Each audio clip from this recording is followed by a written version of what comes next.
అబ్బాయి చిన్నప్పటి నుండి అనాథగా పెరిగి జీవితంలో ఎన్నో ఒడిదుడుకులను ఎదుర్కొని ఎవ్వరి ప్రేమను నోచుకోలేదు. స్కూల్ నుండి కాలేజీ వరకు ఫ్రెండ్స్ కూడా తను అనాథ అని కొందరు నిర్లక్ష్యం చేస్తే మరికొందరు జాలి చూపించేవారు. అంతేకాని ఇప్పటి వరకు ఎవరి నుండి నిస్వార్థమైన ప్రేమను చెవి చూడలేకపోయాడు. అలా ఎప్పుడో ఒకప్పుడు తనకి కూడా స్వచ్ఛమైన ప్రేమ, నిస్వార్థమైన ప్రేమ దొరుకుతుంది అని వెయిట్ చేస్తూ ఉన్న సమయంలో ఇంటర్వ్యూకి వెళ్ళినప్పుడు పరిచయమయ్యాడు ఆకర్ష్. వారి పరిచయం మామూలుగా జరిగిన ఆకర్ష్ మాట తీరు, కలుపుగోలుతనం అబ్బాయికి చాలా నచ్చేసింది. అప్పటి నుండి ఇద్దరు చాలా మంచి ఫ్రెండ్స్ అయిపోయారు. అంతేకాకుండా ఇప్పుడు ఇద్దరు రూమ్మేట్స్ కూడా. ఆకర్ష్ అబ్బాయితో ఎప్పుడు చాలా సరదాగా, ఏదో సొంత మనిషితో ఉన్నట్టు, వాళ్ళ మధ్య ఎన్నో ఏళ్ల స్నేహం ఉన్నట్టు చాలా బాగా కలిసిపోయాడు. దేవుడు ఇన్నాళ్లకి తనకి లైఫ్లోకి తనకంటూ ఒక వ్యక్తిని పంపినందుకు అభయ్ చాలా సంతోషించేవాడు. అలా వాళ్ళిద్దరి స్నేహబంధం మొదలై ఇప్పటికీ 4 ఏళ్లు. ఈ 4 ఏళ్లలో ఆకర్ష్ అభయ్ని ఎంత బ్రతిమిలాడినా తనతో వాళ్ళ ఇంటికి మాత్రం రాను అనేవాడు. ఇక ఆకర్ష్ బ్రతిమాలితే పని జరగదు అని, నాతో రాకపోతే ఇక జీవితంలో మళ్ళీ నీతో మాట్లాడను అనగానే అభయ్ ఇంకేం చేయలేక ఉన్న ఒక్కగానొక్క ఫ్రెండ్ని వదులుకోలేక తనతో వాళ్ళూరు వెళ్ళడానికి ఒప్పుకున్నాడు.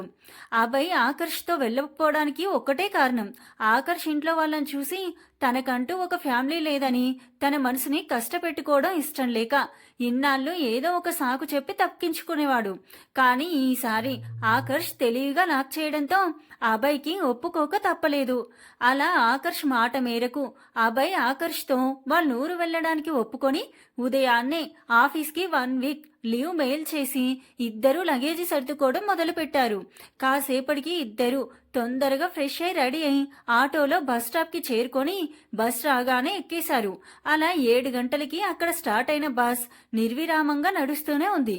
దారిలో టిఫిన్లు కాప్తే అభయ్ ఆకలి లేదు అనడంతో ఆకర్ష్ తినేసి అబ్బాయికి పార్సిల్ చేయించుకొని వచ్చాడు. అలా హైదరాబాద్లో స్టార్ట్ అయిన బస్సు ఉదయం 4 గంటలకి తూర్పుగోదావరి జిల్లాలో గోదావరి నది తీరాన ఒక గ్రామం పొలిమేరలో ఆగింది. తెల్లవారే కాబట్టి ఇంకా చీకటిగా ఉంది. ఆ చీకట్లోనే ఇద్దరు కబుర్లు చెప్పుకుంటూ ఊర్లోకి నడుస్తూ ఉండగా అంత పొద్దుటే అయినా దారంతా ఆకర్ష్ని ఎవరో ఒకరు పలకరిస్తూనే ఉన్నారు. ఆకర్ష్ కూడా వాళ్ళకి నవ్వుతూ సమాధానం చెప్తూనే ముందుకు కదులుతున్నాడు. అలా ఒక చోట ఆకర్ష్ ఆగి ఎవరితోనో మాట్లాడడంతో అనుకోకుండా పక్కనున్న నది నీళ్లల్లో మునక వేసి పైకి లేచిన అజంత శిల్పం లాంటి అమ్మాయిని రెప్పవేయడం మర్చి అలానే చూస్తూ ఉండిపోయాడు అభయ్. ఇంతలో మాటలు ముగించి ముందుకు నడిచిన ఆకర్ష్కి అభయ్ తనతో రాకపోవడం గమనించి వెనక్కి బొమ్మలా ఉండిపోయిన అభయ్ని కదిపాడు. అభయ్ వెంటనే తేరుకొని సగం ఆశ్చర్యం సగం సంతోషంతో ఆకర్ష్ని హక్ చేసుకుని, రే బావా నా వాలుకల్ల సుందరిరా అని ఎగ్జైట్ అవుతూ చెప్పగానే ఆ మాటకి ఆకర్ష్ కూడా సంతోషపడుతూ ఎక్కడరా అని అడిగాడు. అభయ్ కాసేపటి క్రితం తను ఆ అమ్మాయిని చూసిన చోట చూపించేసరికి అక్కడ చాలా మంది నది స్నానాలు ఆచరిస్తూ ఉన్నారు. వాళ్ళల్లో ఆ అమ్మాయి కనిపించకపోవడంతో ఒకంత నిరాశగా మారిపోయింది అభయ్ మనసు. ఆకర్ష్ అభయ్ని అలా చూసి, రే బావా నీ అంతట నువ్వుగా ఒక అమ్మాయిని ఇష్టపడ్డావు, ఆ అమ్మాయి కూడా నిన్ను ఇష్టపడితే మీ ఇద్దరిని కలిపే బాధ్యత నాది, సరేనా అన్నాడు. ఆ మాటకి అభయ్ బాధగా, ఈ అనాథకి అంతటి అదృష్టం లేదురా, కానీ ఇప్పటి వరకు చాలా మంది నా కళ్ళకు నచ్చారు, కానీ మొదటిసారి ఆ అమ్మాయి నా మనసుని తాకింది, అక్కడే నిలిచిపోయింది అని చెప్పాడు. ఆ మాట చెప్తున్నప్పుడు అభయ్ కళ్ళల్లో మెరుపును ఆకర్ష్ గమనించాడు. అలా ఇద్దరూ కబుర్లు చెప్పుకుంటూ మొత్తానికి ఇంటికి చేరారు. అదొక పెద్ద మండువాలోనికి చూడడానికి చాలా బాగుంది. ఆ ఇంటి బయట ఆకర్ష్ పిన్ని రాధిక కల్లాపి చల్లి ముగ్గు పెడుతూ ఉన్నారు. ఆకర్ష్ రావడం ఆమె గమనించలేదు. గుమ్మం బయట టబ్లో ఉన్న వాటర్తో కాళ్ళు కడుక్కుంటూ, హాయ్ పిన్ని ఎలా ఉన్నావని అడిగాడు ఆకర్ష్ ముగ్గు పెడుతున్న రాధిక గారిని. అప్పుడు గాని గమనించలేదు ఆవిడ. వెంటనే పైకి లేచి నవ్వుతూ, ఎలా ఉన్నావురా, చూసి చాలా రోజులు అయిపోయింది అని అడిగారు ప్రేమగా చెంప నిమురుతూ. నేను బానే ఉన్నాను పిన్ని, ఇదిగో వీడు నా ఫ్రెండ్ అంటూ చెప్పబోతుంటే ఆవిడ నవ్వుతూ, తెలుసు అబ్బాయి కదా అని అడిగారు. దానికి అబ్బాయి నవ్వుతూ అవునాంటీ అనగానే ఆవిడ ఇద్దరిని లోపలికి తీసుకుని వెళ్తుంది. ఆ ఇల్లంతా అబ్బాయికి చాలా నచ్చేసింది. దాంతో ప్రతిదీ పరిశీలిస్తూ చుట్టూ చూస్తూ ఉండగా అప్పుడే వంటగది నుండి బయటికొచ్చిన ఉమ్మగారు ఆకర్షిని చూసి దగ్గరికొచ్చి ప్రేమగా దగ్గరికి తీసుకుని, ఎలా ఉన్నావురా నాన్న, నిన్ను చూసి చాలా రోజులు అయిపోయింది. నాన్న ఫోన్ చేసి రమ్మంటే కాని వచ్చే తీరిక లేదా నీకు అంటూ బాధపడుతుంటే వాళ్ళిద్దరినీ అలా చూసి అభయ్ కంట్లో నీళ్లు తిరుగుతుండగా అప్పుడే అభయ్ని చూసిన ఉమ్మగారు, నానా అభయ్, అమ్మని చూడ్డానికి ఇప్పటికి వచ్చావా అని ఆప్యాయంగా అభయ్ని కూడా దగ్గరికి తీసుకున్నారు. జీవితంలో మొదటిసారి తల్లి ప్రేమను చవిచూడడంతో అభయ్ బాగా ఎమోషనల్ అయి కన్నీళ్లు పెట్టుకుంటూ, ఒక తల్లిని బిడ్డ ఖర్చుకుపోయినట్టు అభయ్ కన్నీళ్లు పెట్టుకుంటూ ఉమాగారిని గట్టిగా ఖర్చుకుపోయాడు. ఆవిడ ఆకర్షిని వదిలి అభయ్ని దగ్గరికి తీసుకొని తన వెన్ను నిమురుతూ తనకి ఊరటనిచ్చారు. కాసేపటికి అభయ్ కంట్రోల్ అయి ఆనంద బాష్పాలతో ఉమాగారిని కృతజ్ఞతగా చూశాడు. తరువాత ఆవిడ ఇద్దరిని ఫ్రెష్ అయి రమ్మనడంతో ఇద్దరు ఆకర్ష్ గదికి వెళ్లి ఫ్రెష్ అయి వచ్చి ఉమాగారు పెట్టిన ఇడ్లీ బజ్జీ తింటూ ఉన్నారు. ఆకర్ష్ టిఫిన్ తింటూ, అమ్మా, ఇంట్లో ఎవ్వరూ కనిపించట్లేదు, నాన్న, బాబాయ్, తమ్ముడు, చెల్లి ఎక్కడా అని అడిగాడు. దానికి ఆవిడ, నాన్న, బాబాయ్ గుడిలో పనుంటే వెళ్లారు. చెల్లి కూడా ఇందాకే కార్తీక స్నానం చేసొచ్చి గుడికి వెళ్ళింది. తమ్ముడు ఇంకా లేవలేదు అని చెప్పారు. ఆకర్ష్ తండ్రి మాధవ్ గారు చాలా ఉన్నత భావాలున్న వ్యక్తి. ఆయన చదువుకున్నప్పటికీ వ్యవసాయానికి ప్రాముఖ్యత ఇచ్చి ఆయనకి వచ్చిన ఉద్యోగాన్ని వదిలేసి సొంత ఊర్లోనే స్థిరపడ్డాడు.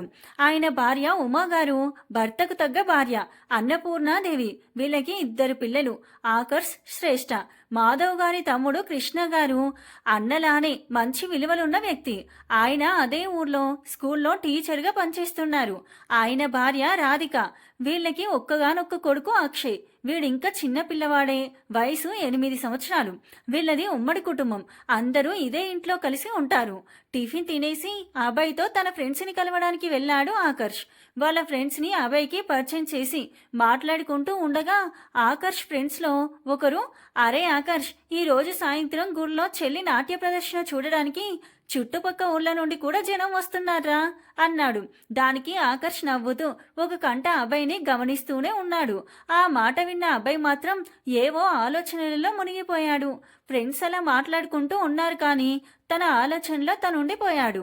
కాసేపటికి ఆకర్ష్ పిలుపుతో తన ఆలోచనల నుండి బయటపడి తిరిగి ఇంటికి బయలుదేరారు. ఇంటికి వెళ్లేసరికి అందరూ భోజనాలకు కూర్చొని ఉండడంతో ఉమాగారు వీళ్ళని కూడా భోజనం చేసి రెస్ట్ తీసుకోమని చెప్పడంతో ఇద్దరు వాళ్లతో అక్కడే కూర్చున్నారు. అభయ్ని చూడగానే నవ్వుతూ చాలా ఆప్యాయంగా పలకరించారు మాధవ్ గారు, కృష్ణ గారు. అభయ్ కూడా వాళ్ళకి నవ్వుతూ సమాధానం ఇచ్చాడు. వాళ్ళందరితో అప్పుడప్పుడు ఫోన్లో మాట్లాడిన అలవాటు ఉండడం వల్ల అభయ్కి వాళ్లతో మాట్లాడుతున్నంతసేపు తన మనసుకి వాళ్ళంతా చాలా సొంతం వాళ్ళలానే అనిపించింది. కొద్ది సమయంలోనే వాళ్లతో అంత బాగా కలిసిపోయాడు. ఆకర్ష్ తింటూ, అవునమ్మా, చెల్లెక్కడా అని అడిగాడు. దానికి ఉమాగారు, చెల్లె గుళ్ళోనే ఉందిరా అని చెప్పగానే, అదేంటి, చాలా లేట్ అయిపోయింది కదా, భోజనం చేయదా మరి అని అడిగాడు. ఆ ప్రశ్నకి ఆవిడ నవ్వుతూ, ఈరోజు కార్తీక సోమవారం కదరా, చెల్లి రోజు ఉపవాసం అని చెప్పారు. ఇదంతా తింటూ గమనిస్తూనే ఉన్నాడు అభయ్. కాసేపటికి అభయ్ ఆకర్ష్ తినేసి రూమ్కెళ్ళిపోయారు రెస్ట్ తీసుకుందామని. ఆకర్ష్కి పడుకోగానే నిద్ర పట్టేసింది కానీ అభయ్కి నిద్ర పట్టక కిటికీ దగ్గర కూర్చొని అక్కడి నుండి బయటికి కనిపిస్తున్న రకరకాల మొక్కల్ని, అక్కడే ఆడుకుంటున్న కుక్క పిల్లల్ని చూస్తూ, ఈ ఊర్లో అడుగు పెట్టినప్పటి నుండి నా మనసులో ఏంటి కలవరం, ఎందుకు ఈ హార్ట్ బీట్ పదే పదే పెరుగుతూ ఉంది, ముందు ఆ అమ్మాయిని చూసినప్పుడు, మళ్ళీ ఈరోజు అదే అమ్మాయిని చూసినప్పుడు అసలు ఏం జరుగుతుందో అర్థం కావడం లేదు అనుకొని అలానే కూర్చున్నాడు. అబ్బాయి అలా ఎంతసేపు కూర్చున్నాడో తెలియదు. నెమ్మదిగా చీకటి పడుతూ ఉండడంతో ఉమాగారు గుడికి వెళ్లడానికి రెడీ అయి వీళ్ళని నిద్రలేపుదామని ఈ రూమ్కి వచ్చేసరికి అబ్బాయి అలా కూర్చొని ఉండడం చూసి తన భుజం మీద చెయ్యేసి, ఏమైంది నానా, నీకిక్కడ నచ్చలేదా అని అడిగారు. అబ్బాయి ఆవిడ స్పర్శకి తన ఆలోచనల నుండి బయటపడి, అయ్యో అదేం లేదమ్మా, ఇక్కడి వాతావరణం అంతా నాకు చాలా కొత్తగా చాలా నచ్చింది, అందుకే టైమే తెలియలేదు, అలా కూర్చొని చూస్తూ ఉండిపోయాను అని చెప్పాడు. అందుకు ఆవిడ నవ్వుతూ, సరే నానా, నువ్వు వెళ్ళి స్నానం చేసి రెడీ అవ్వు, గుడికెళ్ళాలి కదా, నేను ఈ లోపు మీ ఫ్రెండ్ని లేపుతాను అనగానే అబ్బాయి డ్రెస్ తీసుకొని స్నానం చేయడానికి వెళ్ళాడు. కాసేపటికి గుడి దగ్గరే కావడంతో అందరూ కాలినడకన గుడికి బయలుదేరారు. బయలుదేరాడు. గుడి సమీపించే కొద్దీ అభయ్కి గుండె వేగం పెరిగి అడుగు ముందుకు పడడం లేదు. అది గమనించిన ఆకర్ష్ వెనక్కి ఆగిపోయి, ఏంట్రా బావా ఇక్కడే ఆగిపోయావు, పద అంటూ గుడిలోకి తీసుకెళ్లాడు. దర్శనం చేసుకుని అక్కడ జరుగుతున్న పూజ చూస్తూ కూర్చున్నారు. కాసేపటికి పూజ అయిపోవడంతో అందరూ గుడిలోనే పక్కనే ఉన్న మండపం దగ్గరికి వెళ్లారు. ఆకర్ష్తో వెళ్లి అభయ్ అక్కడ కూర్చున్నాడు అన్న మాటే కాని గుండె వేగం పెరిగి శరీరమంతా ఏదో తెలియని గుబులుతో తన పరిస్థితి ఏంటో తనకే అర్థం కావడం లేదు. ఇంతలో నాట్య ప్రదర్శన మొదలవడంతో రివ్వున తలెత్తి చూసిన అభయ్కి తన కళ్ళు చూస్తున్నది నిజమో కాదో తెలియడం లేదు. పొద్దున్న తన మనసుని తాకిన అదే అమ్మాయి కనిపిస్తుంటే అలా అని రెప్పపాటు కాలంలో ఆ అద్భుతం ఎక్కడ కలలాగా మారిపోతుందో అనే భావంతో రెప్ప కూడా వేయకుండా చూస్తూ ఉన్నాడు. అవే అందమైన కళ్ళు ఇప్పుడు క్లాసికల్ డాన్స్ చేస్తూ కళ్ళతో అందమైన ఎక్స్ప్రెషన్స్ ఇస్తూ బుట్ట బొమ్మల చూడడానికి చాలా ముద్దుగా ఉంది. కానీ ఇప్పుడు ఆ అమ్మాయి ప్రెజెన్స్ అభయ్ గుండె వేగాన్ని నార్మల్ చేసి మనసు ఎక్కడ లేని ప్రశాంతత చోటు చేసుకుంది. ఆ బాపు బొమ్మను చూస్తుంటే తను నాకు మాత్రమే సొంతమని అభయ్ మనసు మారం చేస్తుంటే దానివల్ల తన మనసులో కలుగుతున్న అలజడిని అదుపు చేస్తూ తనెక్కడున్నాడో కూడా మర్చిపోయి అలానే చూస్తూ ఉన్నాడు. ఇంతలో నాట్య ప్రదర్శన పూర్తయి అందరూ చప్పట్లు కొట్టడంతో అభయ్ తన ఊహల్లోంచి బయటికొచ్చి చుట్టూ చూసి మళ్ళీ మండపం వైపు తిరిగేసరికి ఆ అమ్మాయి మళ్ళీ కనిపించలేదు. ఆ అమ్మాయి కనిపించకపోవడంతో వెంటనే గుడంతా వెతికాడు. కానీ ఎలాంటి ప్రయోజనం లేకపోవడంతో ఎక్కడ లేని నిరాశ, అసహనం చుట్టూ ముట్టాయి అభయ్ని. ఇంతలో మళ్ళీ తన గుండె చప్పుడు వేగం పుంజుకోవడంతో ఆతృతగా చుట్టూ చూసిన అభయ్ తన ఎదుటే తననే చూస్తూ అదే అమ్మాయి కనిపించడంతో ఎక్కడ లేని సంతోషం తనకే దక్కినట్టు 2 అడుగుల్లో ఆ అమ్మాయిని చేరాడు అభయ్. అలా ఊహించని రీతిలో ఒక్క క్షణం ఇద్దరి చూపులు కలిశాయి. చుట్టూ ప్రపంచాన్ని మర్చి అలా ఒకరి కళ్ళల్లోకి ఒకరు చూసుకుంటూ ఉండగా రే శ్రేష్ఠ అంటూ వచ్చాడు ఆకర్ష్. ఆ పిలుపుకి ఇద్దరు తేరుకొని పక్కకి చూసేసరికి ఆకర్ష్ వీళ్ళ దగ్గరికొచ్చి అబ్బాయి ఎదురుగా ఉన్న అమ్మాయిని హక్ చేసుకుని ఎలా ఉన్నావురా అని అడిగాడు. దానికి ఆ అమ్మాయి నవ్వుతూ బాగున్నాను అన్నట్టు తలుపగానే ఆకర్ష్ కూడా బదులుగా నవ్వుతూ వాళ్ళిద్దరినీ అయోమయంగా చూస్తున్న అబ్బాయిని చూసి రేయ్ తిను శ్రేష్ఠ నా చెల్లెలు, ఇందాక చూసావు కదా నాట్యం చేస్తున్నప్పుడు అని శ్రేష్ఠని చూస్తూ శ్రేష్ఠ వీడు నా బెస్ట్ ఫ్రెండ్, నీకెప్పుడు చెప్తూ ఉంటాను కదా అబ్బాయి అని, వీడే వాడు అని ఇద్దరికి పరిచయం చేసి అబ్బాయి మనసులో పెద్ద టైం బాంబ్ పేల్చాడు. ఆ క్షణం అబ్బాయికి ఎలా ఫీల్ అవ్వాలో కూడా అర్థం కాలేదు. ఒక పక్క సంవత్సరం నుండి వెతుకుతున్న అమ్మాయి ఇప్పుడు కనిపించినందుకు సంతోషపడాలో లేక ఆ అమ్మాయి తన కోసం ప్రాణమైన ఇచ్చే స్నేహితుడి చెల్లెలు అయినందుకు బాధపడాలో అర్థం కాలేదు. ఆ క్షణం అబ్బాయికి క్లారిటీ వచ్చిన విషయం ఏంటంటే తనకు తెలియకుండానే చూసిన ఆ 3 సార్లకే ఆ అమ్మాయికి తన మనసులో గుడి కట్టేసి తన మీద అంతులేని ప్రేమను పెంచుకున్నాడు అని. అబ్బాయి మెదడు నువ్వు చేస్తుంది తప్పు అంటుంటే మనసు మాత్రం నీది ప్రేమ, ప్రేమ ఎవ్వరికి ఎప్పుడు ఎక్కడ చెప్పి పుట్టదు, దానికి రీజన్ ఉండదు అని చెప్తుంది. ఇలా తనలో తాను అంతర్ధర్మ మదనం పడుతూ ఉండగా ఆకర్ష్ ఇద్దరిని తీసుకొని ఇంటికి బయలుదేరాడు. శ్రేష్ఠ ఆకర్ష్ చెల్లెలు అని తెలిసిన దగ్గర నుండి అబ్బాయికి తన మనసులో లేదు.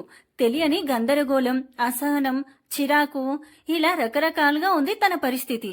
ఇంతలో ఇంటికి చేరుకొని ఫ్రెష్ అయి భోజనశాల దగ్గర కూర్చున్న వీరికి మాధవ్ గారు మరో బాంబు పేల్చారు. శ్రేష్ఠకి పెళ్లి సంబంధం వచ్చింది అని. అది విన్న అభయ్ మనసు పడే వేదన వర్ణనాతీతం. ఇక్కడ శ్రేష్ఠ లేదు, తను ఉపవాసం కాబట్టి పాలు తాగి పడుకుండిపోయింది. ఆ మాట విన్న అభయ్ గుండె ముక్కలైనంత పనైంది. తన మనసు పడుతున్న వేదనకు తనకు తెలియకుండానే కళ్ళల్లో నీళ్లు తిరుగుతుంటే కష్టంగా వాటిని అదుపు చేసుకున్నాడు. అప్పుడే తనకి వడ్డిస్తున్న రాధిక గారు అభయ్ కళ్ళు చూసి కంగారుగా అయ్యో అభయ్ ఏమైంది నానా, కారంగా ఉందా అని కంగారుగా అడగగానే అందరూ అభయ్ని చూశారు. అందరూ తననే చూడడంతో అభయ్ కాస్త తడబడి ఇబ్బంది పడుతూ అయ్యో అలాంటిది ఏం లేదంటీ, మొదటిసారి ఒక ఇంట్లో కుటుంబం మధ్య అందరితో కలిసి భోజనం చేస్తున్నాను కదా, అందుకే కొంచెం ఎమోషనల్ అయ్యాను అంటూ నవ్వుతూ చెప్పగానే అందరూ కాస్త రిలాక్స్ అయ్యారు. నిజానికి ఆ అబ్బాయికి అలా అందరితో కలిసి భోజనం అదే మొదటిసారి. ఆ సంతోషం ఒకవైపు అయితే శ్రేష్ఠకి పెళ్లి సంబంధం వచ్చింది అనే బాధ ఒకవైపు. అందుకే మిక్స్డ్ ఎమోషన్స్ తో తన కళ్ళల్లో నీళ్లు తిరిగాయి. కాసేపటికి ఉమాగారు మరేం చేద్దాం అనుకుంటున్నారు అని అడిగారు మాధవ్ గారికి వడ్డిస్తూ. దానికి ఆయన నవ్వుతూ, ఇందులో చేసేదేముంది, మన శ్రేష్టమ్మ ఎలాగో మన మాట కాదు అనదు. అలా అని ఎవరిని పడితే వాళ్ళకిచ్చి చేయడానికి. నా బిడ్డ అందరి ఆడపిల్లల్లా కాదు, తనొక అద్భుతం. ఆ అద్భుతాన్ని జీవితాంతం సంతోషంగా చూసుకునేవాడు దొరకాక అప్పుడు పెళ్లి చేసి నా బిడ్డను తన భర్తకి అప్పగిస్తాను అని చెప్పారు.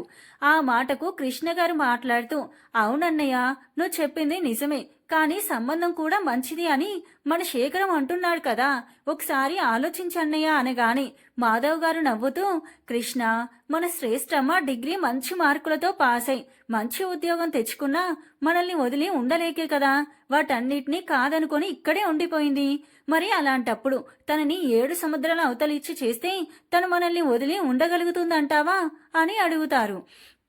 ఆ మాటకి అందరూ మౌనంగా ఉండిపోయారు. శ్రేష్ఠ చాలా నెమ్మదస్తురాలు, అలాగే చాలా శాంత స్వభావి. శ్రేష్ఠ కాలేజీలోనే టాప్ మార్క్స్ తో పాస్ అయి మంచి కంపెనీలో జాబ్ సంపాదించింది. కానీ ఇంట్లో వాళ్ళని వదిలి ఉండడం ఇష్టం లేక వాటన్నిటినీ వదులుకుంది. ఇప్పుడు ఇంట్లోనే ఉంటూ రోజు సాయంత్రం ఊర్లో పిల్లలందరికీ ఫ్రీగా ట్యూషన్స్ చెప్తూ ఉంటుంది. అలాగే తనకి రాని పనంటూ ఏదీ లేదు. ఒకవేళ ఏదైనా తనకి తెలియకపోయినా వెంటనే నేర్చుకోవడానికి ప్రయత్నించే మనస్తత్వం కలిగిన అమ్మాయి. ఇప్పుడు శ్రేష్ఠకొచ్చిన సంబంధం మాధవ్ గారి ఫ్రెండ్ అన్న కొడుకు అబ్బాయి. అమెరికాలో జాబ్ చేస్తూ అక్కడే సెటిల్ అయిపోయాడు. ఇప్పుడు పెళ్లి చేసుకొని ఆ అమ్మాయిని కూడా తనతోనే తీసుకెళ్లే ఆలోచన కూడా ఉండడంతో మాధవ్ గారిని ఆయన స్నేహితుడు అడిగినప్పుడు ఆయన మొహమాటం లేకుండా నా బిడ్డను అంత దూరం పంపడం నాకు ఇష్టం లేదు అని తేల్చి చెప్పేశారు. ఆయన స్నేహితుడికి శ్రేష్ఠను వదులుకోవడం ఇష్టం లేక ఒకసారి ఇంట్లో కూడా చెప్పి చూడు అన్నారు.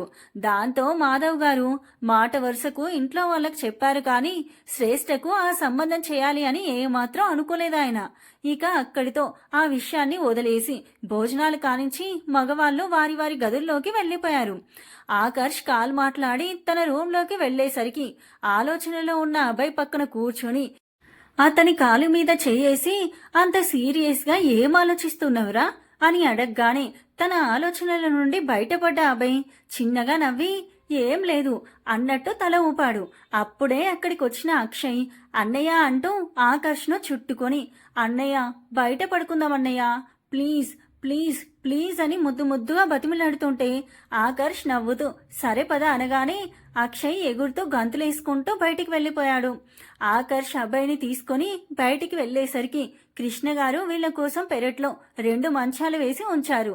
ఆకర్ష్ ఒక దాని మీద పడుకొని అబ్బాయిని మరో దాని మీద పడుకోమని చెప్పగానే అబ్బాయి మంచం మీద వెనక్కి వాలి మబ్బుల మధ్య తాగిన చంద్రుణ్ణి, అందమైన పండు వెన్నెలను చూస్తూ ఆ కొత్త అనుభూతిని ఆస్వాదిస్తూ ఉండగా అక్షయ్ వచ్చి అబ్బాయి పక్కన ఉన్న చిన్న ఖాళీలో దూరిపోయి తన చుట్టూ చేతులేసి గట్టిగా ఖర్చుకొని, నేను నీ దగ్గర పడుకుంటాను బావా అనగానే అభయ్ ఆశ్చర్యం ఆనందం రెండూ కలగలిపి మౌనంగా చూస్తూ ఉండిపోయాడు. అప్పుడే అక్కడికి వచ్చిన కృష్ణ గారు, అయ్యో సారీ బాబు, వీడంతే, కొత్త పాత అని ఉండదు, అందరితోనూ ఇట్టే కలిసిపోతాడు. నిన్ను ఆకర్ష్ బావా అని పిలుస్తున్నాడు కదా, అందుకే వీడు కూడా అలానే పిలుస్తున్నాడు, నువ్వేమీ అనుకోకు బాబు అంటూ అక్షయ్ని ఎత్తుకోబోతుంటే అభయ్ ఆయన్ని ఆపి అక్షయ్ని దగ్గరికి తీసుకొని నీళ్లు నిండిన కళ్ళతో, అంకుల్, అక్షయ్ అలా పిలిచినందుకు నాకు చాలా హ్యాపీగా ఉంది. ఇక వీడు చిన్న వయసులోనే ఇంత కలుపుగోలుగా ఉండడం చాలా మంచి విషయం. దాని గురించి మీరు నాకు సంజయ్షి ఇవ్వక్కర్లేదు అంకుల్. నాకు వీడు బాగా నచ్చాడు, నాకేమీ ఇబ్బంది లేదంకుల్, వీడు నా దగ్గరే పడుకుంటారు అనగానే ఆయన ఆ అబ్బాయి మనస్తత్వానికి ఆనందపడుతూ లోపలికి వెళ్లిపోయారు. ఆయన అలా వెళ్ళగానే అక్షయ్ థ్యాంక్ యూ బావా అంటూ అబ్బాయి మీద కాళ్ళు చేతులు వేసి హాయిగా నిద్రపోయాడు. అబ్బాయి కాసేపటికి అనుకోకుండా పక్కకి చూసేసరికి అక్కడ కిటికీ నుండి శ్రేష్ఠ చాలా ముద్దుగా ముడుచుకొని నిద్రపోతూ కనిపించింది. శ్రేష్ఠను చూసిన ఆ క్షణం మనసులో ఎంతో ప్రశాంతత చేకూరింది అబ్బాయికి. ఆమెను అలా చూస్తూనే తనని మొదటిసారి ఎలా చూశాడో గుర్తు చేసుకున్నాడు అబ్బాయి.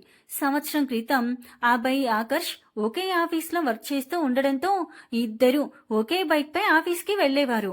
అలా ఒకరోజు అబ్బాయి బైక్ డ్రైవ్ చేస్తూ ఉంటే ఆకర్ష్ వెనుక కూర్చున్నప్పుడు ట్రాఫిక్ లో ఉండగా సిగ్నల్ పడి ఆగారు.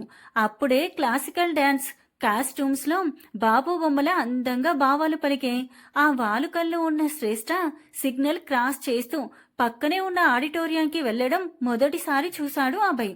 తనకు తెలియకుండానే బైక్ స్టార్ట్ చేసి ఆమె వెనకే ఆడిటోరియంలోకి వెళ్లడం. ఆ నాట్య ప్రదర్శన జరుగుతున్నంతసేపు అభయ్ రెప్పవేయడం మర్చి పక్కనున్న ఆకర్ష్ ఎంత పిలుస్తున్నా పట్టించుకోకుండా శ్రేష్టను చూస్తూనే ఉన్నాడు. ఆ పర్ఫార్మెన్స్ అయిపోగానే శ్రేష్ఠ కనిపించకపోవడంతో దిగులుగా మారిపోయిన అభయ్ మోహన్ చూసి తనని కదిపి విషయం అడిగితే అభయ్ తొలిచూపులోనే తన మనసుని దోచిన తన వాలుకల్ల సుందరి గురించి చెప్పాడు ఆకర్ష్కి. అది గ్రూప్ పర్ఫార్మెన్స్ కాబట్టి అభయ్ చెప్పిన అమ్మాయి ఎవరు అనేది ఆకర్ష్కి కూడా క్లారిటీగా అర్థం కాలేదు. అప్పటి నుండి కుదిరినప్పుడల్లా అభయ్ ఆ ఆడిటోరియంకి వెళ్తూ ఉండేవాడు. అలా సంవత్సరం గడిచిపోయింది కానీ అభయ్ మళ్ళీ శ్రేష్టను చూడలేదు. గతం గుర్తు చేసుకొని శ్రేష్టను చూస్తూ నువ్వు మళ్ళీ నా జీవితంలోకి వచ్చినందుకు సంతోషపడాలా లేకపోతే స్నేహానికి విలువిచ్చి ప్రేమను వదులుకోవాలా అని ఆలోచిస్తూ పక్కనే హాయిగా నిద్రపోతున్న ఆకర్ష్ని చూశాడు. అలా ఆలోచనలతో ఒకవైపు శ్రేష్టను మరోవైపు ఆకర్షను చూస్తూ ఎప్పటికో నిద్రపోయాడు అభయ్. తెల్లవారుతూ ఉండగా ఇంటి పైకి ఎక్కిన కోడి ర్యాప్ సాంగ్ స్టార్ట్ చేయడంతో ఇంకా నిద్రమత్తులో ఉన్న అభయ్ అసలు ఇలాంటివేమీ అలవాటు లేకపోవడంతో తను ఎక్కడున్నాడో మర్చిపోయి కళ్ళు తెరవకుండానే రే బావా ఏంట్రా నీ అలారం రింగ్ టోన్ అంత రియలిస్టిక్ గా ఉంది, ముందు ఆపరా బాబు అంటూ స్ట్రెయిట్ గా పడుకున్నవాడు బద్ధకంగా పక్కకి తిరగబోతుంటే తనని చుట్టుకున్న కాళ్ళు చేతులు తనని కదలనివ్వకపోవడం, పైగా వినసం పైన మువ్వల సవడి చక్కగా స్పష్టంగా వినిపిస్తుంటే కళ్ళు తెరిచాడు. తనకి కాస్త దూరంలో నెమలి కంఠం రంగు లంగా ఓనితో తలస్నానం చేసినట్టు గుర్తుగా జుట్టంతా టవల్తో ముడిపెట్టి మెడలో సన్నటి చైన్, చెవులకు జుంకాలు, చేతికి గాజులు, కాళ్లకు పట్టీలు, నుదుటిన బొట్టు, దాని కింద కుంకుమ. అసలు అలా ఉన్న శ్రేష్టను చూడడానికి రెండు కళ్ళు సరిపోలేదు అభయ్కి. శ్రేష్ఠ చాలా భక్తిగా అక్కడున్న తులసికోట చుట్టూ తిరుగుతూ ఉంది. తనని అలానే ఏదో అద్భుతాన్ని చూస్తున్నట్టు రెప్పపాటు కాలంలో ఆ అద్భుతాన్ని మిస్ అవుతానేమో అన్నట్టు అలా తీక్షణంగా అలానే చూస్తూ ఉండిపోయాడు అభయ్.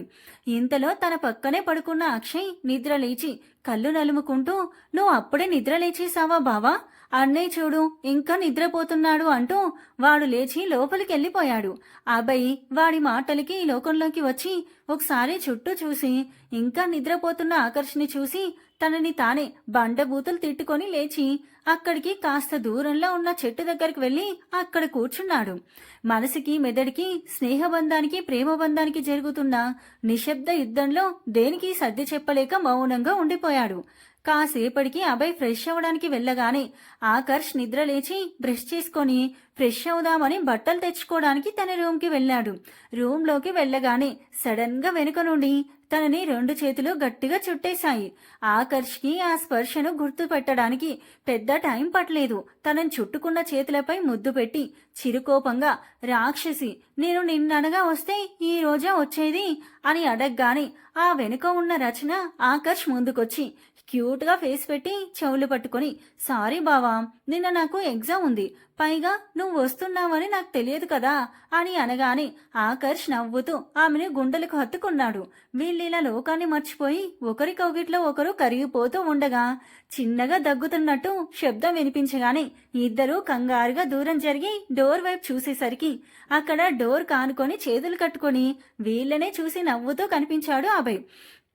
రచన అభయ్ని చూడగానే పరుగున వెళ్లి అభయ్ని హక్ చేసుకుని ఎలా ఉన్నావన్నయ్య, అసలు మీరు వస్తున్నారని నాకు తెలియదు, ముఖ్యంగా నువ్వు వచ్చావని తెలిసి ఉంటే నిన్న ఎంత లేట్ అయినా వచ్చుండేదాన్ని అనగానే అభయ్ ప్రేమగా రచన తల నిమిరి నేను బాగున్నాన్రా, నువ్వెలా ఉన్నావు, అమ్మా నాన్న ఎలా ఉన్నారు అని అడిగాడు. అలా వీళ్ళందరూ మాట్లాడుకుంటూ ఉండగా వీళ్ళని చూసి నవ్వుకొని ఆకర్ష్ తన బట్టలు తీసుకుని ఫ్రెష్ అవడానికి వెళ్ళిపోయాడు. రచన ఆకర్ష్ మేనమామ రవి గారి అమ్మాయి. రచన డిగ్రీ ఫైనల్ ఇయర్ చదువుతుంది. ఒకరంటే ఒకరికి ప్రాణం. ఇంట్లో వాళ్ళు కూడా వీళ్ళకి పెళ్లి చేసే ఆలోచనలోనే ఉన్నారు. కాకపోతే మాధవ్ గారికి ఆకర్ష్ శ్రేష్టల పెళ్లిళ్ళు ఒకే మండపంలో జరిపించాలి అని కోరిక. వీళ్ళిలా మాట్లాడుకుంటూ ఉండగానే ఆకర్ష్ ఫ్రెష్ అయి రెడీ అయి వచ్చాడు. తన వెనకే శ్రేష్ఠ వీళ్ళ ముగ్గురికి టీ తీసుకొచ్చింది. ముగ్గురు తీసుకోగానే తను వెళ్ళిపోయింది. అభయ్ వెళ్తున్న శ్రేష్టను చూస్తూ ఉండిపోయాడు. రచన వెళ్తున్న శ్రేష్టను చూస్తూ, బావా, ఇది మరీ ఇంత సైలెంట్గా ఉంటే ఆ వచ్చేవాడు దీంతో మాట్లాడాలంటే కూడా దీని మూగ భాష నేర్చుకోలేమో అనగానే ఆకర్ష్ చిరుకోపంగా రచన తలపై ఒకటి మొట్టి, దాని సంగతి తెలిసి కూడా నువ్విలా అంటుంటే తెలియని వాళ్ళు ఏమనుకుంటారు చెప్పు? అయినా మా బావ ఎక్కడున్నాడు కాని మన శ్రేష్టమును భార్య పొందడానికి చాలా అదృష్టం చేసుకున్నాడు అన్నాడు ఆకర్ష్. ఆ మాటకి రచన ఆలోచనలో ఉన్న అబ్బాయిని చూసి, అవును బావా, మన శ్రేష్టని తెలియని వాళ్ళ చేతిలో పెట్టి రోజూ భయపడే కంటే అదేదో అభయ్ అన్నయ్యకే ఇచ్చి చేసేస్తే భలే ఉంటుంది కదా అని ఎగ్జైట్ అవుతూ చెప్పగానే అసలు ఆ మాటే ఊహించని అభయ్కి పొరబోయి దగ్గుతూ ఉండగా తన వెన్ను తడుతూ, ఎందుకన్నయ్య అంత కంగారు? అయినా నేనేం తప్పుగా అన్నాను అని అసలు మీ ఇద్దరిని కలిపి ఊహించుకుంటేనే ఎంత చూడముచ్చటగా ఉన్నారో తెలుసా? ఆహా, అద్భుతం అంటూ వాళ్ళిద్దరినీ కలిపి ఊహించుకుంటుంది రచన. ఆకర్ష్ తాగిన కప్ పక్కన పెట్టి రచన అబ్బాయిలను షార్ప్గా చూస్తూ, సరే అయితే వాణ్ణి, రే బావా, మీ చెల్లిని నేను చేసుకుంటాను అని నాతో ఒక్కసారి చెప్పమను, వెంటనే నాన్నతో మాట్లాడి వీళ్ళిద్దరికి పెళ్లి చేసే బాధ్యత నాది అనగానే ఇది అస్సలు ఊహించని అబ్బాయికి గట్టి షాక్ తగిలినట్టు అయింది. రేయ్, తను చేతికందని అందమైన నెలవంకరా, అలాంటిది తనెక్కడా నేనెక్కడా? ఆశకైనా హద్దుండాలి కదా అనగానే అబ్బాయి మాటలకు ఆకర్ష్ కోపంగా ఏదో అనుభవేంతలో మాధవ్ గారు పిలవడంతో ఆకర్ష్ అక్కడి నుండి బయటికి వెళ్ళిపోయాడు. ఆకర్ష్ అలా వెళ్ళగానే రచన నవ్వుతూ, అన్నయ్య, గోల్డెన్ ఛాన్స్, నీ పిచ్చి పిచ్చి ఆలోచనలతో శ్రేష్టను మిస్ చేసుకోకు అని అక్కడ కప్స్ తీసుకొని బయటికి వెళ్ళిపోయింది. రచన అలా వెళ్ళగానే ఆ అబ్బాయి అక్కడే కూర్చొని, నీకు తెలియదురా, నాకు నా జీవితంలో వాడికంటే ఎవ్వరూ ఎక్కువ కాదు, వాడి కోసం నేనేం చేయడానికైనా సిద్ధం, అలాంటిది ప్రేమను వదులుకోలేనా?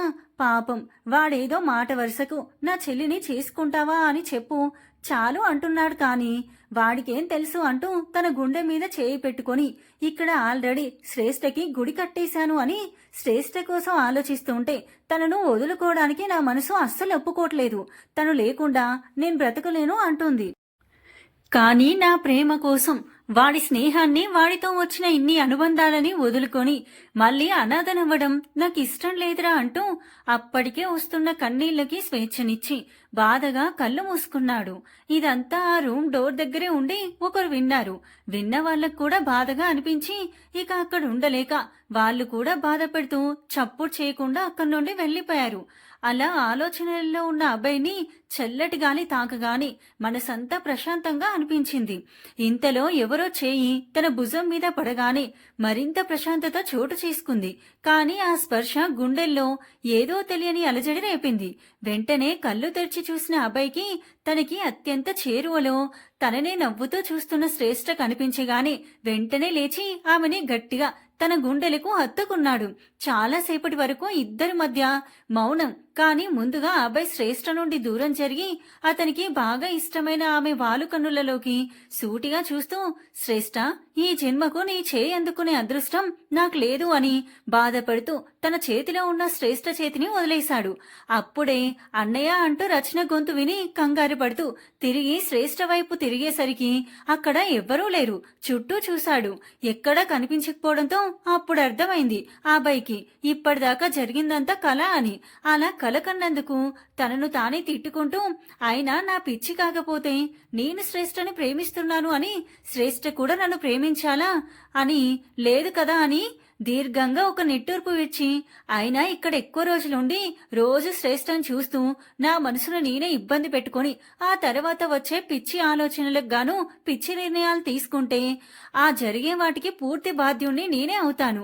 అందుకే వీలైనంత త్వరగా ఇక్కడ నుండి తిరిగి హైదరాబాద్ వెళ్లిపోవాలి అని నిర్ణయించుకున్నాడు.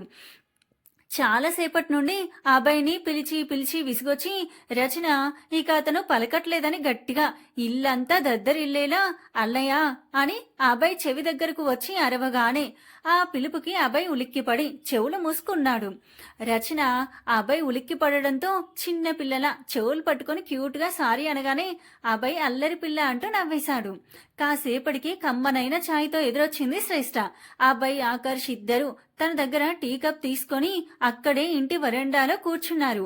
అభయ్ ఇదే మంచి టైం అనుకొని తను తిరిగి వెళ్ళాలి అని నిర్ణయించుకున్న విషయం చెప్పడం మంచిది అని భావించి చెప్పడానికి నోరు విప్పే లోపల అప్పుడే మాధవ్ గారు పొలం పనుల నుండి, కృష్ణ గారు స్కూల్ నుండి తిరిగి వస్తూ వీళ్లను ఇంటి వరండాలో చూసి నవ్వి ఇద్దరిని లోపలికి రమ్మని చెప్పి వెళ్లిపోయారు. ఆకర్ష్ విషయం ఏమై ఉంటుందో అనుకుని తొందరగా టీ తాగి తను వెళ్తూ అభయ్ని రమ్మనగానే ఏదో మీ ఫ్యామిలీ మేటర్ అయి ఉంటుంది, నేనక్కడ ఉండడం మంచిది కాదు అనగానే అప్పటికే ఆకర్ష్ చూపులతో చంపేసేలా చూడడంతో ఇక మారు మాట్లాడకుండా ఆకర్ష్తో లోపలికి వెళ్ళాడు. అప్పటికే మాధవ్ గారు కృష్ణ గారు కాళ్ళు చేతులు కడుక్కొని మంచినీళ్లు తాగుతూ ఉన్నారు. వీళ్ళు లోపలికి రాగానే వంటగదిలో ఉన్న రాధిక గారిని, ఉమా గారిని కూడా రమ్మని పిలిచారు మాధవ్ గారు. వాళ్ళు కూడా రాగానే అక్కడే ఉన్న శ్రేష్ఠను దగ్గరికి రమ్మని కళ్ళతో పిలువగానే శ్రేష్ఠ కూడా వచ్చి ఆయన దగ్గర నిల్చుంది. ఆయన శ్రేష్ఠ తల నిమురుతూ ఉమాగారు రాధిక గారి వైపు చూసి నేను కోరుకున్నట్లు శ్రేష్టమ్మను గుండెల్లో పెట్టుకుని అపురూపంగా చూసుకునేవాడు తనకి భర్తగా రాబోతున్నాడు అని చెప్పారు. అది విన్న అబ్బాయికి కాళ్ల కింద భూమి కంపించినట్లయింది. ఒక్కసారిగా మనసు ముక్కలైనట్టు, శరీరంలో ఏదో అలజడి రేగినట్టు తనకి తెలియకుండానే తన కళ్ళు వర్షించడం మొదలు పెట్టాయి. మనసు బాధతో మూలుగుతుంటే దాన్ని అదుపు చేయడం అబ్బాయి వల్ల కాలేదు. ఈ వార్త విన్న ఆకర్ష్ కుటుంబ సభ్యులు అంతా చాలా సంతోషించారు. ఎందుకంటే ఇప్పటి వరకు శ్రేష్ఠకు ఎన్ని సంబంధాలు వచ్చినా అవి మాధవి గారికి నచ్చేవి కాదు. దాంతో ఆయన ఇప్పుడు అంత ఖచ్చితంగా చెప్తుంటే అబ్బాయి ఆయనకి ఎంతగా నచ్చి ఉంటాడో అర్థమైంది అందరికీ. ఉమాగారు సంతోషంగా అబ్బాయి ఎవరండి అని అడగగానే అబ్బాయి ఆకర్షణ వైపు చూస్తూ మన ఆకర్ష్ చిన్ననాటి స్నేహితుడు వంశీ మన శ్రేష్ఠను ఇష్టపడుతున్నాడు అని చెప్పి పెళ్ళంటూ చేసుకుంటే మనమ్మాయినే చేసుకుంటాను, లేకపోతే లేదు అని తేల్చి చెప్పేశాడు. నాకు ఆ మాట తీరులోనే ఆ అబ్బాయి వ్యక్తిత్వం ఏంటో బాగా అర్థమైంది. అందుకే మీకెవ్వరికి చెప్పకుండానే నమ్మకంగా ఆ అబ్బాయికి మాట ఇచ్చేశాను అని ఆయన ఎదురుగా ఉన్న శ్రేష్ఠ వైపు చూస్తూ శ్రేష్టమ్మా నీకిష్టమే కదా అని అడిగారు. దానికి శ్రేష్ఠ సమాధానంగా ఒక చిన్న చిరునవ్వు నవ్వింది. ఇంతలో ఉమాగారు ఏమండి పెళ్ళంటే అటేడు తరాలు ఇటేడు తరాలు చూడాలి అంటారు, కానీ మీరు ఆ అబ్బాయిని మొదటి పరిచయంలోనే ఇంతగా ఎలా నమ్ముతున్నారు? పైగా మీరు ప్రాణంగా చూసుకునే కూతుర్ని అతని చేతిలో పెట్టేంతలా అని ఆవిడ అనుమానం వెలిబుచ్చారు. ఉమాగారి ప్రశ్నకి మాధవ్ గారు నవ్వి శ్రేష్ఠ తల నిమురుతూ నా శ్రేష్టమ్మ జీవితానికి సంబంధించిన నిర్ణయం ఉమా, ఎంత ఆలోచించి తీసుకొని ఉంటానో నువ్వు అర్థం చేసుకోగలవు అనుకుంటాను. అయినా చెప్తున్నాను, నేను ఆ అబ్బాయి పెదాలతో పలికిన మాటలకు ఆ అబ్బాయికి మన శ్రేష్టమ్మనివ్వడానికి అంత నమ్మకంగా ఒప్పుకోలేదు.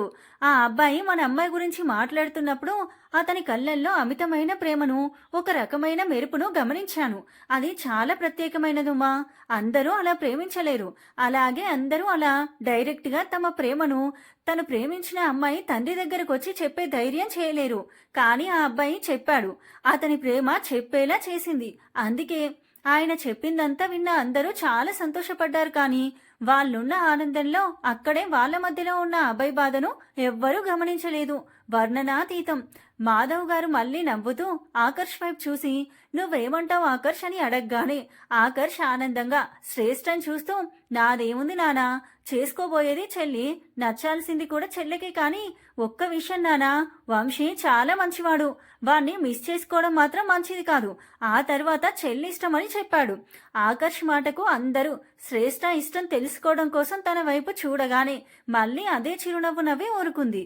మాధవ్ గారు శ్రేష్ఠ తలనిమురుతో శ్రేష్టమ్మా అబ్బాయి నువ్వు ఒప్పుకోగానే వెంటనే పెళ్లికి ముహూర్తాలు పెట్టించమని చెప్పాడు. మళ్ళీ అబ్బాయికి ఆఫీస్లో ఏదో అర్జెంట్ పనుందట, ఇంకో 6 నెలల వరకు కుదరదట.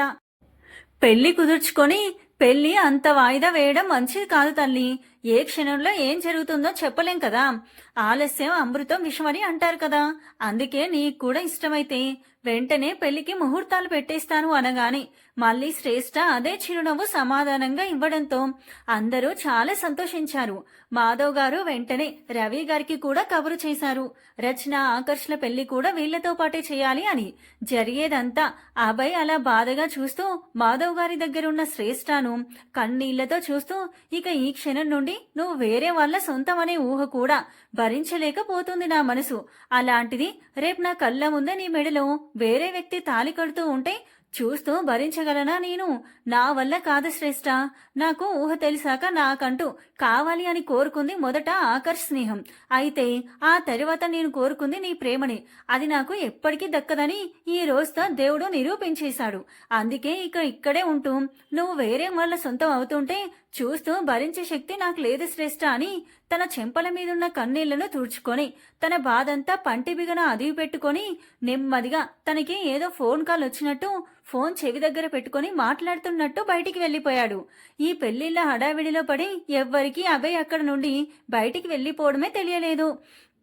అభయ్ బయట పెరట్లోకి వెళ్లి అక్కడున్న పశువుల శాలకు కొంచెం దూరంలో కూర్చొని ఆవు పొదువు నుండి గుంజుకొని మరి పాలు తాగుతూ ఉన్న దూడను చూస్తూ, అసలు నాకు కూడా అమ్మా నాన్న ఉండుంటే నేను నిన్ను ఎట్టి పరిస్థితుల్లోనూ వదులుకునేవాణ్ణి కాదు శ్రేష్ఠ. కాని దేవుడు నన్ను అనాథం చేసి నా ప్రేమను నాకు దూరం చేశాడు అని కన్నీళ్లు పెట్టుకున్నాడు. కాసేపటికి ఆకర్ష్ గుర్తొచ్చి, లేదు లేదు, నేనిలా ఎలా ఆలోచిస్తాను? నువ్వు నా ప్రాణ స్నేహితుడి చెల్లెడివి. వాడికి నువ్వంటే ప్రాణం. నీ ప్రేమ కావాలని కోరుకొని నేను స్వార్థంగా ఆలోచిస్తే ఈ 4 ఏళ్ల వాడి స్నేహానికి నేను విలువ ఇవ్వనట్టే. ఎవరూ లేని ఈ అనాథనకు అన్నీ వాడే అయి నా జీవితంలోకి ఇన్ని బంధాలను, సంతోషాలను తీసుకొచ్చాడు. అలాంటిది వాడు నాకు దూరం అయితే ఈ గుండె భరించలేదు. లేదు శ్రేష్ఠ, నాకందరికంటే వాడే ముఖ్యం. నీకంటే కూడా. నీ విషయంలో ఎలాంటి తప్పు జరిగినా వాడెలా భరించలేడో నేను కూడా అంతే. నువ్వెక్కడున్నా సంతోషంగా ఉంటే నాకంతే చాలు శ్రేష్ఠ అని బాధగా కళ్ళు మూసుకున్నాడు.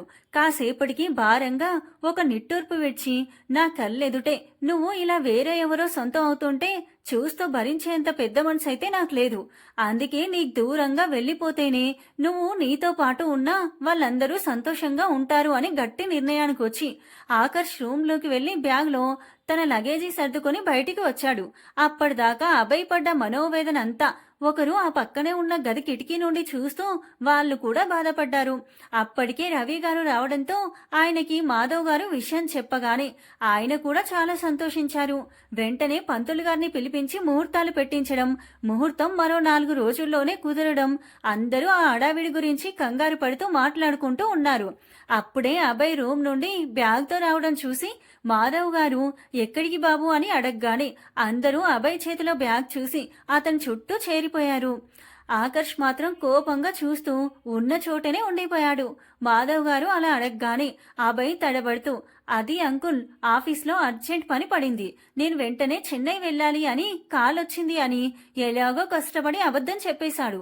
దానికి మాధవ్ గారు నవ్వుతూ అభయ్ చేతిలో బ్యాగ్ తీసుకొని అభయ్నే కోపంగా చూస్తున్న ఆకర్ష్ చేతికిచ్చి, నీ ఫ్రెండ్కి, నీ చెల్లెలికి, అలాగే నీ ఫ్రెండ్ చెల్లెలికి వంశీకి 4 రోజుల్లో పెళ్లి. వాడు నువ్వు ప్రాణ స్నేహితులు కదా బాబు. అలాంటిది వాడి పెళ్లిలో నువ్వు లేకపోతే ఎలా చెప్పు? అసలు నువ్వు లేకపోతే వాడు మనస్ఫూర్తిగా పెళ్లి చేసుకోగలుగుతాడా? అందుకే నా మాట విను బాబు. కావాలంటే మీ బాస్తో నేను మాట్లాడతాను, ఫోన్ చేసివ్వు అనగానే అబ్బాయికి అసలు ఏం మాట్లాడాలో కూడా అర్థం కాలేదు. తన మనసుకి కష్టం కలగకూడదు అని ఆలోచించి తనకు తెలియకుండానే తన స్నేహితుడి మనసు కష్టపెడుతున్నాడేమో అనిపించింది. అంతే, వెంటనే వెళ్లి ఆకర్ష్ని గట్టిగా హక్ చేసుకొని, సారీరా, ఐఎమ్ వెరీ సారీ, నీకంటే నాకేది ముఖ్యం కాదు, నీ పెళ్ళయ్యే వరకు ఎక్కడికి వెళ్ళను, నీతోనే ఉంటాను అనగానే ఆకర్ష్ కూడా సంతోషంగా అభయ్ చుట్టూ చేతులు బిగించాడు. వీళ్ల సంతోషం చూసి అక్కడున్న అందరూ కూడా చాలా సంతోషించారు. మరుసటి రోజు ఉదయమే మంచి ముహూర్తం చూసి విఘ్నేశ్వరునికి బియ్యం కట్టారు. తరువాత అందరూ కలిసి పక్క ఊర్లో ఉన్న బట్టల షాప్కి షాపింగ్కి బయలుదేరారు. రాత్రి అవుతుండగా తిరిగి ఇంటికి బయలుదేరారు. తరువాతి రోజు ఇల్లంతా హడావిడిగా పెళ్లి పనులు స్టార్ట్ అయ్యాయి. అందరూ ఏదో ఒకటి చేస్తూనే ఉన్నారు. ఆకర్ష్ చాలా సంతోషంగా ఉన్నాడు. ఇన్నేళ్ల తన ప్రేయసి మరదలు 2 రోజుల్లో తన భార్య కాబోతుంది అనే ఆలోచనే చాలా నచ్చేసింది అతనికి. అలా రోజంతా రచనతో ఫోన్లో మాట్లాడుతూనే ఉన్నాడు. అభయ్ మనసులో మొయ్యలేని భారం, ఉన్న లేని నవ్వుని నటిస్తూ ఆకర్ష్ సంతోషాన్ని చూసి కాస్త మనసుకి సర్ది చెప్పుకొని కృష్ణ గారు, మాధవ్ గారు ఎంత వద్దు అని చెప్తున్నా వినకుండా తన మనసుకి మెదడికి బాధపడే అవకాశం ఇవ్వకుండా ఏదో ఒక పని కల్పించుకొని చేస్తూనే ఉన్నాడు. మరుసటి రోజు ఉదయాన్నే ఆకర్ష్ శ్రేష్ఠలను నిద్రలేపి ఇద్దరికి మధ్యలో తెరకట్టి కూర్చోపెట్టి ముత్తైదువులందరూ పసుపు పూసి అక్షంతలు వేసి ఆకర్ష్ని ఆశీర్వదించి తాంబూలం తీసుకొని ఆకర్ష్ శ్రేష్ఠలకి నలుగు పెట్టి స్నానం చేయించారు. కాసేపటికి ఇక్కడ ఆకర్ష్ని పెళ్లి కొడుకుని, శ్రేష్ఠాన్ని పెళ్లి కూతుర్ని, అక్కడ రచనను కూడా పెళ్లి కూతుర్ని చేశారు. అందరూ అక్షింతలు వేసి దీవిస్తుంటే అప్పుడు చూశాడు అభయ్ శ్రేష్ఠను పెళ్లి కూతురి రూపంలో బంగారు వర్ణంలో మెరిసిపోతున్న తన మనసైన నెచ్చలి నుండి చూపు తిప్పుకోలేకపోయాడు. వెంటనే తను వేరొకటి సొంతం అనే విషయం గుర్తురాగానే బాధతో కన్నీళ్లు మేము బయటకు వస్తాము అంటూ మారం చేస్తుంటే ఇక అక్కడ ఉండలేక బయటికి వెళ్లిపోయాడు. అలా బయటికి వెళ్లిన అభయ్కి మాధవ్ గారు ఎదురొచ్చి, రా బాబు, నీకోసమే చూస్తున్నాను, భోజనం చేద్దాం పదా అని ఆయనతో పాటే తీసుకెళ్లి ఇద్దరూ కలిసి కూర్చొని తినడం మొదలు పెట్టారు. అభయ్ తింటున్నాడు అనే మాటే కాని తన మనసు అంత క్షోభ పడుతుంటే గొంతులో ముద్ద దిగక చాలా కష్టంగా అనిపించినా లేని నవ్వు నటిస్తూ తినడానికి ప్రయత్నిస్తున్నాడు. అభయ్ అనుకోకుండా పక్కనే ఉన్న మాధవ్ గారిని చూడగానే ఆయన ఎందుకో బాధపడడం గమనించి కంగారుగా, అయ్యో అంకుల్, ఏమైంది, ఎందుకు అలా ఉన్నారు అని అడగగానే ఆయన మామిడి తోరణాలు పూలదండలతో అలంకరించిన ఇంటిని చూసి కన్నీళ్లతో నవ్వుతూ, నా ఇద్దరి బిడ్డల పెళ్లిళ్ళు ఒకేసారి చేయాలి అనేది నా కల బాబు, ఇదంతా అందంగా నెరవేరుతూ ఉంటే చాలా సంతోషంగా ఉంది, కానీ నా భయమంతా శ్రేష్టమ్మ గురించే బాబు అనగానే అభయ్కి ఆ మాట ఎందుకో తెలియని భయాన్ని పుట్టించింది. వెంటనే, ఇప్పుడు శ్రేష్టకి ఏమైంది అంకుల్, అబ్బాయి మీ అందరికీ నచ్చాడు, ముఖ్యంగా శ్రేష్టకు నచ్చాడు, చాలా మంచివాడు అని ఆకర్ష్ చెప్తున్నాడు, ఇంకేంటి అంకుల్ అని అడిగాడు హ్యాండ్ వాష్ చేసుకుంటూ.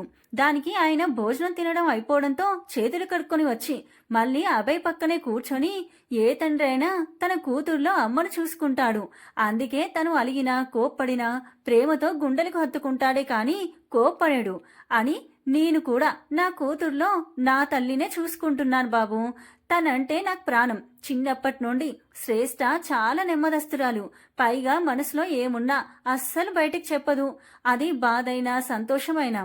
మొన్న నువ్వే చూసావు కదా, నీకు అబ్బాయి నచ్చాడా శ్రేష్టమ్మ అని అడిగితే నవ్వి ఊరుకుంది కాని నోరు విప్పి సమాధానం చెప్పలేదు. ఇలా ఏదైనా చిరునవ్వుతో సమాధానమే కాని తన మనసులో ఏముందో అస్సలు బయట పెట్టదు. నా భయం కూడా అదే, రేపు వంశీతో ఎలా ఉంటుందో, వాళ్ళిద్దరూ ఒకరినొకరు ఎలా అర్థం చేసుకుంటారో అని నా భయం అని చెప్పారు. మాధవ్ గారు చెప్పేదంతా విన్న అభయ్ ఆలోచనలో పడ్డాడు. అంటే ఇప్పుడు శ్రేష్టకి వంశీతో పెళ్లి ఇష్టమేనా అని. అలా అక్కడ అభయ్ చుట్టూ ఎంతమంది మనుషులున్నా పెళ్లి పనులు చేస్తూ అక్షయ్ వచ్చి భోజనానికి పిలిచే వరకు అక్కడే కూర్చొని దీర్ఘాలోచనలో మునిగిపోయాడు. అప్పుడు చుట్టూ చూసి దీర్ఘంగా ఒక నిట్టూర్పు విడిచి, అయినా నా పిచ్చి కాకపోతే పెళ్లి విషయంలో ఏ ఆడపిల్ల అంత తేలిగ్గా తీసుకోదు, పైగా అంకుల్ ఆకర్ష్ శ్రేష్టకు ఇష్టం లేకుండా తన గురించి ఆలోచించకుండా అయితే ఈ పెళ్లి చేయట్లేదు కదా అని తనకి తాను సర్ది చెప్పుకొని అందరితో పాటే ఏదో తిన్నాను అనిపించేసి నిద్రపోవడానికి ప్రయత్నించాడు. కానీ నిద్ర పట్టక పక్కకి తిరిగి చూశాడు. ఆకర్ష్ రచనతో ఫోన్ మాట్లాడుతూనే నిద్రపోయాడు. అతన్ని చూసి నవ్వుకొని లేచి బయట పెరట్లోకి వెళ్లి అక్కడున్న నులక మంచం మీద కూర్చొని చందమామను చూస్తూ కూర్చున్నాడు. అనుకోకుండా తన చూపు పక్క రూమ్ కిటికీకి నుండి ముద్దుగా నిద్రపోతున్న శ్రేష్ఠ మీద పడింది. ఎందుకో ఆ క్షణం శ్రేష్ఠ మొహంలో ప్రశాంతత కనిపించలేదు అభయ్కి. కానీ అదంతా తన భ్రమ అనుకున్నాడు. ఆ మరుక్షణమే తను కొద్ది గంటల్లో మరొకరి సొంతం కాబోతుంది అంటే తన మనసు ఆ నిజాన్ని అంగీకరించడానికి అస్సలు ఒప్పుకోవట్లేదు. ఆ క్షణం తన మనసులో ఒక చిన్నపాటి యుద్ధానికే తెరలేపాడు. అలా శ్రేష్ఠ గురించి బాధగా ఆలోచిస్తూ అక్కడే నిద్రపోయాడు.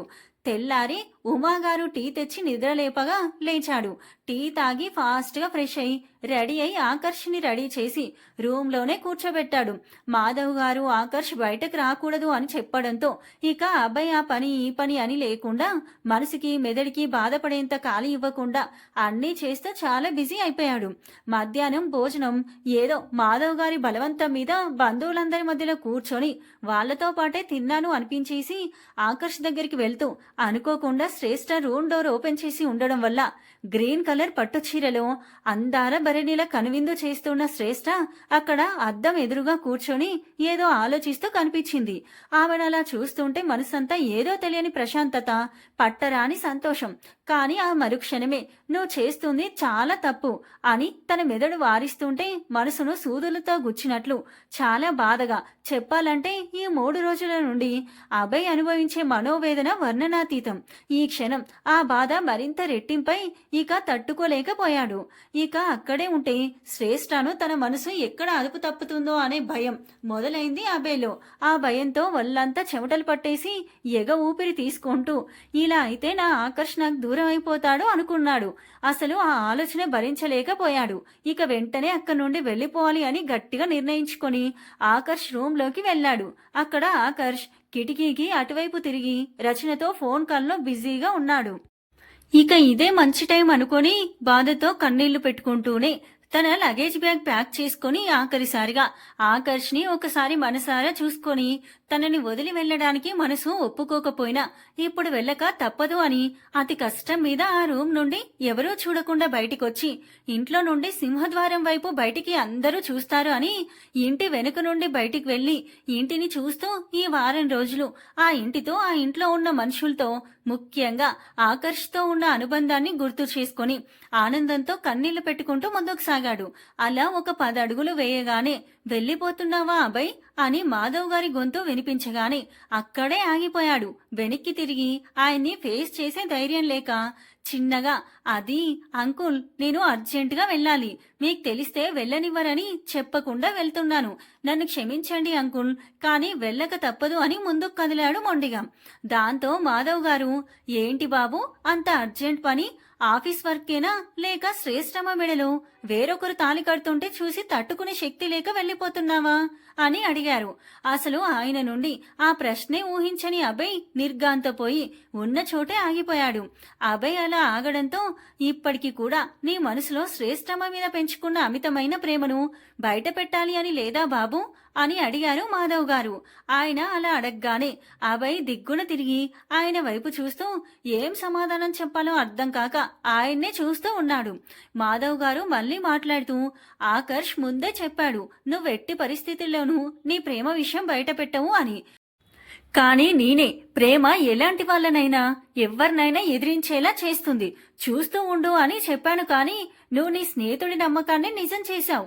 ఈ క్షణం మీ స్నేహాన్ని మీరొకరికొకరు ఇచ్చే విలువను చూస్తూ ఉంటే చాలా ముచ్చటగా ఉంది. మీరిద్దరూ నా బిడ్డలైనందుకు మరింత గర్వంగా ఉంది అన్నారు. ఆయన ఏం మాట్లాడుతున్నారో అభయ్కి ముందు అర్థం కాలేదు. కానీ అర్థమైన మరుక్షణం అంటే ఆకర్ష్కి నేను శ్రేష్ఠను ప్రేమిస్తున్న విషయం తెలుసా, తెలిసి కూడా వాడు నన్నేమీ అనలేదా, ఇప్పుడు నేను వాడికి నా మొహం ఎలా చూపించాలి అని బాధపడుతూ ఉన్నాడు. అభయ్ బాధపడ్డం చూసి ఏంటి అభయ్ ఇప్పుడు కూడా నీ మనసులో ఏముందో బయట పెట్టవా అని అడిగారు.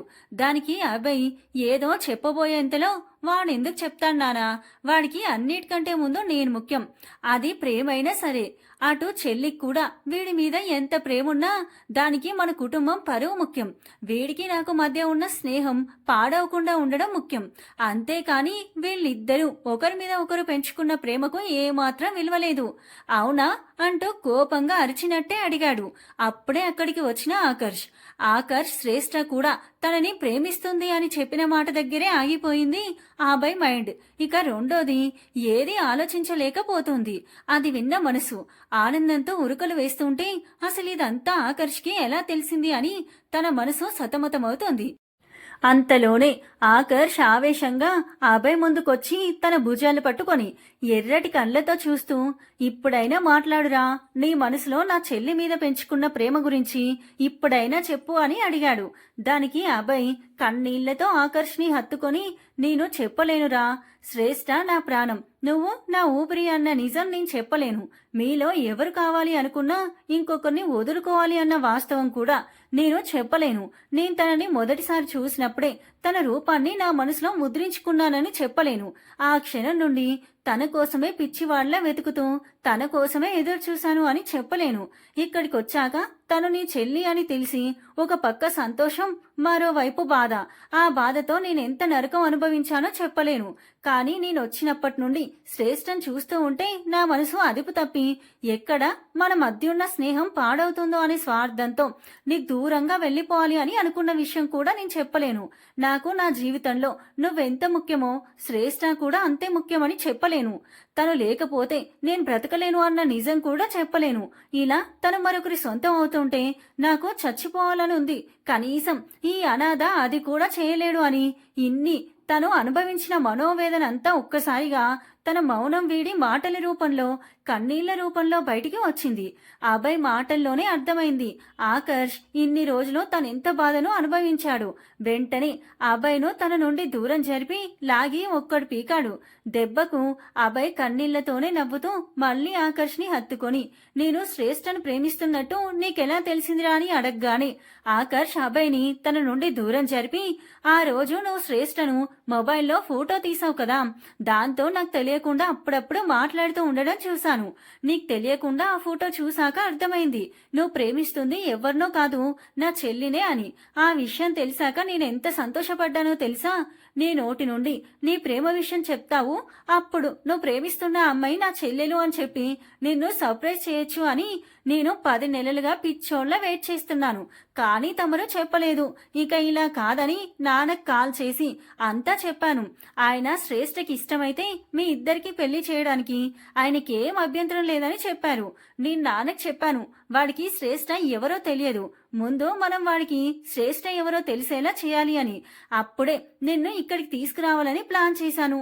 తర్వాత ఉదయాన్నే నాన్న కాల్ చేసి శ్రేష్ఠ రూంలో ఆయనకు దొరికిన డైరీలో నువ్వు చూసినప్పుడే తను కూడా నిన్ను చూసి ప్రేమించడం, అప్పటి నుండి ఎప్పుడు హైదరాబాద్ వచ్చినా ఆ ఆడిటోరియానికి వెళ్లడం, నీ కోసం తనెంత తపరపడిందో ఆ డైరీలో క్లియర్గా రాసుకుంది అని నాన్న చెప్పిన మాటలు విన్న నాకు ఆ క్షణమే మీ ప్రేమ ఎంత బలమైందో అర్థమైంది. మీరు ఒకరికి ఒకరు తెలియకుండా ఒకరు ఎంత ప్రేమించుకుంటున్నారో ఒకరినొకరు చూసుకుంటే అయినా బయటపడతారు అని నిన్ను బలవంతంగా ఇక్కడికి తీసుకొచ్చాను. కానీ నువ్వేం చేశావు? కనీసం ఇక్కడ శ్రేష్ఠను చూసిన తర్వాత కూడా నాకు అసలు ఏం చెప్పలేదు. పైగా నీలో నువ్వే బాధపడుతూ నా నుంచి తప్పించుకొని తిరిగావు. అసలు నేను నీ ప్రేమను అర్థం చేసుకోను అని ఎలా అనుకున్నావురా? నీతో 4 ఏళ్లుగా కలిసే ఉంటున్నాను, కలిసే తింటున్నాను. చెప్పాలంటే ఏం చేసినా ఇద్దరం కలిసే చేస్తున్నాం. అలాంటప్పుడు నువ్వు నన్ను అర్థం చేసుకుంది ఇంతేనా? ఇన్నాళ్లుగా నీ మనసు నుండి నువ్వు అనాథవు అనే భావనను దూరం చేయడానికి చాలా ప్రయత్నించాను, కానీ నా వల్ల కాలేదు. పైగా నన్ను నమ్మి నా చెల్లిని ప్రేమించిన విషయం కూడా నాతో చెప్పలేకపోయావు కదరా. ఒక స్నేహితుడిగా నేను అన్ని రకాలుగా ఫెయిల్ అయ్యాను అనగానే అభయ్ ఆకర్ష్ను తన గుండెలకు హత్తుకొని, ప్లీజ్ రా అలా మాట్లాడకు, నువ్వు నాకెప్పటికీ బెస్ట్ ఫ్రెండ్ వేరా, నువ్వు ఫ్రెండ్గా అస్సలు ఫెయిల్ అవ్వలేదు. నేను చెప్పకుండానే నా ప్రేమ విషయం తెలుసుకున్నావు. పైగా ఈ అని అనాథ అనే పదాన్ని మింగేశాడు. ఈసారి ఆకర్ష్ నిజంగానే మళ్ళీ కొడతాడేమో అన్న భయంతో నాకిచ్చి పెళ్లి చేయడానికి కూడా సిద్ధపడ్డాం. ఇలా ఏ ఫ్రెండ్ ఆలోచిస్తాడ్రా అని అడిగాడు. అప్పటి వరకు ఆకర్ష్తో పాటే వచ్చి అక్కడే నిలబడి జరిగేదంతా చూస్తున్న ఇంటి సభ్యులందరూ కూడా చాలా సంతోషించారు.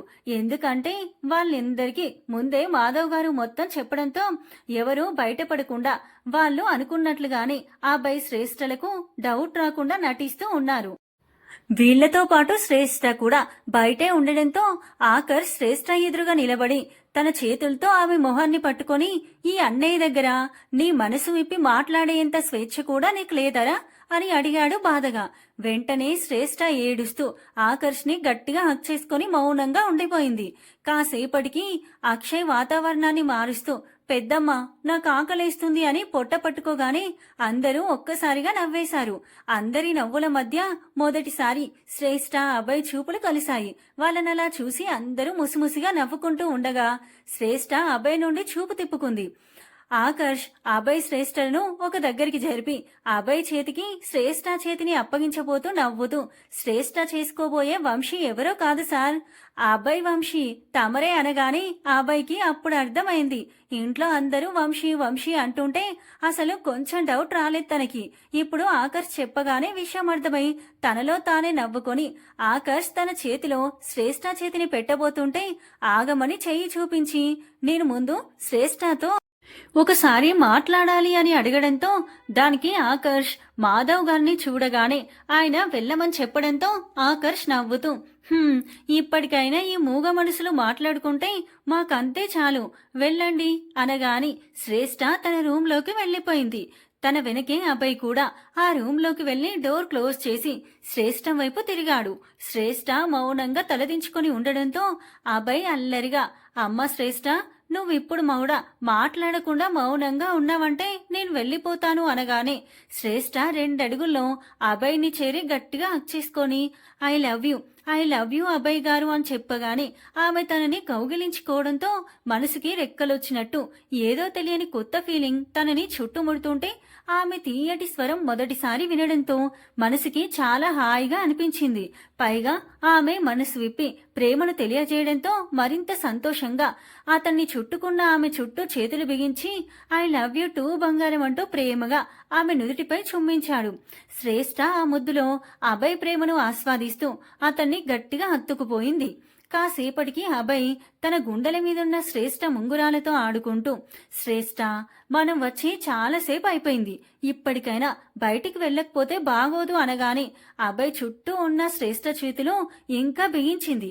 ఆమె పట్టులో తనని వదలడానికి అస్సలు ఇష్టపడట్లేదు అని అర్థమై నవ్వుకుంటూ శ్రేష్ఠ నుదుటి మీద మళ్ళీ అదర సంతకం చేసి, శ్రేష్ఠమ్మ, తొందరగా పెళ్లి చేసుకుందనరా, నీకు దూరంగా ఉండడం నాకు కూడా కష్టంగానే ఉంది అనగానే శ్రేష్ఠ అందంగా నవ్వుతూ మొనివేళ్లపై నిలబడి అభయ్ నుదుటిన తన తొలి ముద్దును ప్రేమగా ముద్రించింది. అదే రోజు అనుకున్న ముహూర్తాన పెద్దలందరి సమక్షంలో అభయ్ శ్రేష్ఠలు ఆకర్ష్ రచనలు వేదమంత్రాల సాక్షిగా పెళ్లి బంధంతో ఒకటయ్యారు. ఆ రోజు నుండి అభయ్ అనాథ కాదు, అలాగే అన్ని బంధాలలో ఉండే ప్రేమను చవిచూస్తూ తన జీవితాన్ని శ్రేష్ఠతో కలిసి చాలా సంతోషంతో అందంగా గడుపుతున్నాడు. వీళ్ళెప్పుడూ ఇలా సంతోషంగానే ఉండాలి అని కోరుకుందాం. సమాప్తం.